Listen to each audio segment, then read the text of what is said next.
অবশ্যই আমি তো সবার আগে বলবো যে ওই জিল্লো জঙ্গলি দেখো।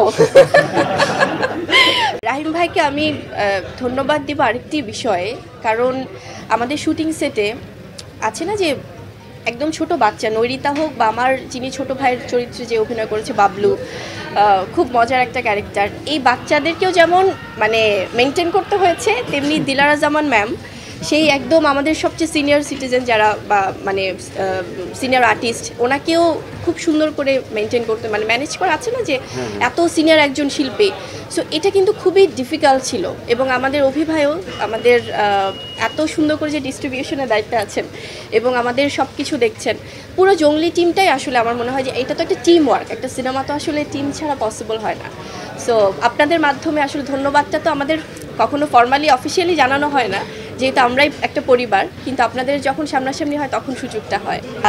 আপনি যেটি বলছিলেন যে বরবাদ এই সিনেমাটি, তো আমি অনেক আগে থেকেই বলছিলাম, যেহেতু আমি গল্পটা জানতাম বা সব কিছু মিলে এটি ডিফারেন্ট লেভেলের একটা ঝড় আসলে দর্শকদের মাঝে। আর সাকিবিয়ান্স যারা আছেন, যারা আমাদের প্রিয় নায়ক শাকিব খানের যারা ভক্তকুল, এত বড় একটা ফ্যান বেস, তারা কিন্তু শুরু থেকেই ভীষণ পজিটিভ। তারা জঙ্গলিকে যেভাবে আপন করে নিয়েছে, এবং এটাই তো আসলে হওয়া উচিত। সব নায়ক নায়িকাদের ফ্যানরা সবার সিনেমা দেখুক, এটাই আমরা চাই। আর যারা বুবলি ফ্যান্স বা সিয়াম ফ্যান্স বা যারা জঙ্গলির ভক্ত, তারা আবার বরবাদ দেখছে, বা যারা নিশু ভাইয়ের ফ্যানরা আছেন, দাগির যারা ফ্যান, তারা আবার অন্য সিনেমাগুলো দেখছে। সো আমার মনে হয় মিলেমিশে এটাই আসলে একটা ইন্ডাস্ট্রিতে হওয়া উচিত, এবং হচ্ছেও তাই। অবশ্যই আমি তো সবার আগে বলবো যে ওই জিল্লো জঙ্গলি দেখো। কারণ আমি শুরু থেকেই বলেছি বরবাদ হচ্ছে যে একটা ঝড়ের নাম, এবং সেই ঝড় বইছে আরও অনেক দিন যাবে।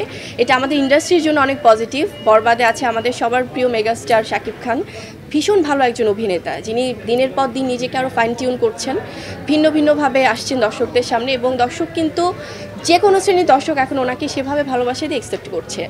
আর আমি তো মানে এখন পারিবারিক সময়টা যাচ্ছে, জঙ্গলি নিয়ে যাচ্ছে, সো বরবাদ নিয়ে যাচ্ছে, ডেফিনেটলি এর মধ্যেই দেখবো অবশ্যই।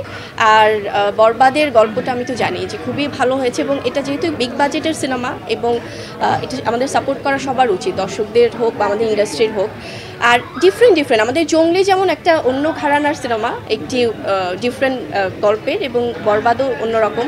সো আমার মনে হয় যে সব কিছু মিলেমিশে একাকার, এটা আমাদের বাংলা চলচ্চিত্রের জন্য খুব ভালো যে সিনেমাগুলো দর্শক ভালোবাসছে। এখান থেকে মানে আছে না, অবশ্যই ওকে নিয়ে তো প্ল্যানিং আছেই, শেহজাদকে নিয়ে, বাট এখন ছোট ছোট করে বলে তার আবদার হচ্ছে থিয়েটার বাসায় নিয়ে আসার, খুব একটু মুড টুড নিয়ে বলছে যে বাসায় নিয়ে আসো থিয়েটার। সো দেখা যাক, ইনশাল্লাহ এর মধ্যে তো অবশ্যই প্ল্যানিং আছে।